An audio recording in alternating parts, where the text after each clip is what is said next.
Get free tech advice for your business from O2 Gurus. Search O2 Business for more. Hey guys, welcome to BTech. It's Basil here with two Android smartphones, the newly announced HTC Desire Eye with its 13 megapixel front-facing camera and the Sony Xperia Z3. Both of these have 5.2-inch displays, incredibly powerful Qualcomm Snapdragon 801 processors. But how else do they stack up against each other? We're going to start off by talking about the design. And the HTC Desire Eye is actually plastic in spite of the fact it's got such powerful internals. We can take a look closer and you can see it's got some pretty stunning styling. That double dip body is, well, it's available in two colors, a corally kind of red and a deep blue as well. You can take a look at our hands-on video to get an idea of how the deep blue looks. It's a large device, 5.2-inch display. That camera ensures you've got a big top bezel up top, and it's pretty much matched by the bezel at the bottom. It is, however, sporting boom sound front-facing speakers. It might not look like it, but you've got a strip below the camera up top and bottom for front-facing high-quality stereo audio. On the right-hand side, you've got a volume rocker as well as a power button and a two-stage camera button. We're really happy to see that make a reappearance on an HTC device. At the base, micro USB connector. Left-hand side, you've got two slots. These kind of give away the fact that this thing is waterproof, similar to those slots found on the JBots Fly 2. One packs a nano SIM slot, one a micro SD card slot.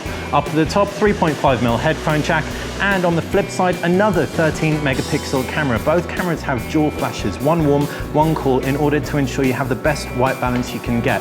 You also have an NFC contact point, HTC insignia, and yeah, it's a very good, comfortable feeling phone. Not stark, not cold, not metallic, very different to HTC's flagship offering. So we're gonna guess it's gonna come in at slightly less money than that. Do you know what won't? The Sony Xperia Z3. This is pure flagship through and through. Glass front, glass back. You've also got a metal frame. It's really nice and solid, but it's much more angular, less forgiving in the hand. 5.2-inch display as well. Front-facing stereo speakers up top and bottom. Right-hand side, power button. You've also got a volume rocker and a two-stage camera button, nano SIM slot, and you also have a micro SD card slot, and they're under flaps. The nano SIM slot and micro SD card, both under flaps on both devices, but you do have to unflap a flap for the micro USB connector on the Sony Xperia Z3. So the HTC Desire Eye manages to nano coat it in order to ensure you've got that waterproofing. Magnetic dock connector on the left-hand side as well as a lanyard connector, and up at the top, 3.5mm jack. Flip round, glass backing, and a 20.7 megapixel rear-facing camera. There are only a 2 megapixel front-facing camera by contrast to HTC's Desire Eye.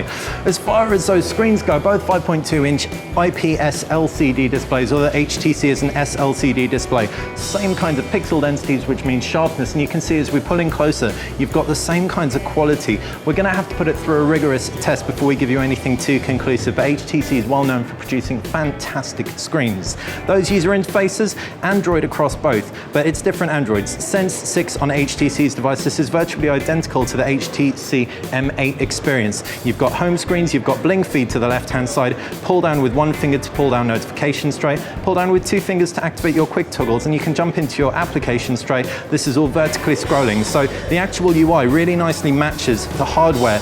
Nice long hardware, lots of vertical scrolling on the user interface. As for Sony, again, Android, but pinch out, and you can see a different overview of your home screens. Here's where you can tweak things like widgets, apps, wallpapers, and themes as well. You can swap out your themes very, very easily. Jump into your applications tray. It's a horizontal scrolling list, which is very easy to organize into folders and leave your apps as they are. Pull down one finger, you've got your notifications bar. Pull down two fingers and you've got quick toggles. That's pretty much Android in a nutshell. The user experience is going to be similar, but we have to say Sense is more designed for the hardware. Sony's user interface has been really similar for a lot of iterations, so we'd really like them to update it some. Now, moving on to those cameras, 13 megapixel rear-facing cameras. We can't give you anything, again, too conclusive, but check out our hands-on with the Desire Eye, and you can see some samples that we took on them.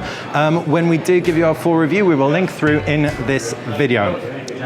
Qualcomm processor inside, 2 gig of RAM on the HTC Desire Eye, 3 gig of RAM on the Sony Xperia Z3. You have LTE as well as Wi-Fi, 3G, Bluetooth, etc.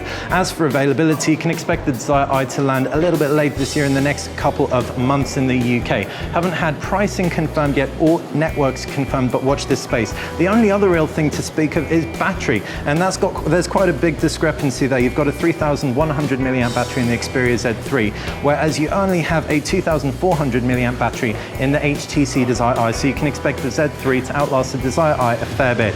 But seeing as you're paying a lot more from it, that's no real shocker. Hopefully you've enjoyed our side-by-side comparison. If you've got any questions, fire them in the comments section below. If you like the video, click like, and if you like the channel in general, click subscribe. Thanks for watching.